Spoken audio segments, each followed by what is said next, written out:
Naruto হচ্ছে এমন একটা ক্যারেক্টার যার সাথে আপনাদের হয়তো অনেক আবেগ, অনুভূতি আর স্মৃতি জড়িয়ে আছে, কিন্তু আপনারা কি একটা কথা জানেন? কথাটা জানার আগে তোমরা যদি সত্যিকারের নারুটো ফ্যান হয়ে থাকো তাহলে অবশ্যই চ্যানেলটিকে সাবস্ক্রাইব করে ভিডিওটি লাইক করে দাও, আর হ্যাঁ, তোমাদের বন্ধুদের সাথে ভিডিওটি অবশ্যই শেয়ার করে দেবে। দেখো, কথাটি হচ্ছে যেটা তোমরা স্বাভাবিকভাবেই জানো, যে নারুটো এমন একটা ক্যারেক্টার যে নাকি একাকিত্বভাবে বড় হয়, নিজের ভয়কে হার মানিয়ে, এবং অবহেলিত একটা গ্রামের মধ্যে নিজেকে নিনজাদের মধ্যে সর্বোচ্চভাবে সেরাভাবে ফুটিয়ে তোলার ক্ষমতা রাখে।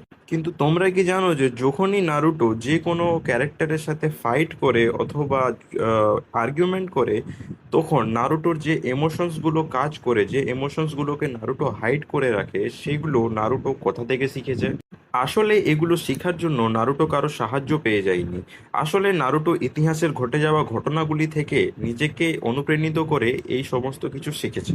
সে নিজেকে এমন কঠোর বানিয়ে নিয়েছে যে তার সামনে অনুভূতিগুলো তুচ্ছ মনে হয়। সে নিজেকে এমনভাবে কঠোর করেছে যেন সে একটা পাথর বুকের মানুষ, কিন্তু আসলে তা না। নারুটোর মধ্যে অনেক ইমোশনস, অনেক সেন্সিটিভিটি ভরে রয়েছে।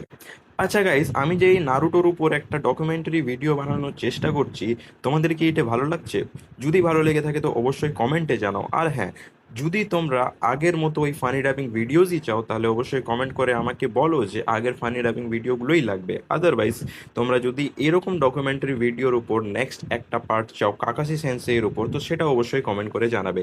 দেখা হবে তোমাদের সাথে আরও একটি সুন্দর নতুন ভিডিওতে, যেটা তোমরা চাইবে কমেন্টে সেটাই এরপরে পাবে। তো তাড়াতাড়ি কমেন্ট করো, তাড়াতাড়ি লাইক করো, তাড়াতাড়ি সাবস্ক্রাইব করো নতুন থাকলে। চ্যানেলের রিচ অলরেডি ডাউন আছে কারণ আমি ভিডিও পোস্ট করি না, সো তাড়াতাড়ি করে দাও গাইস।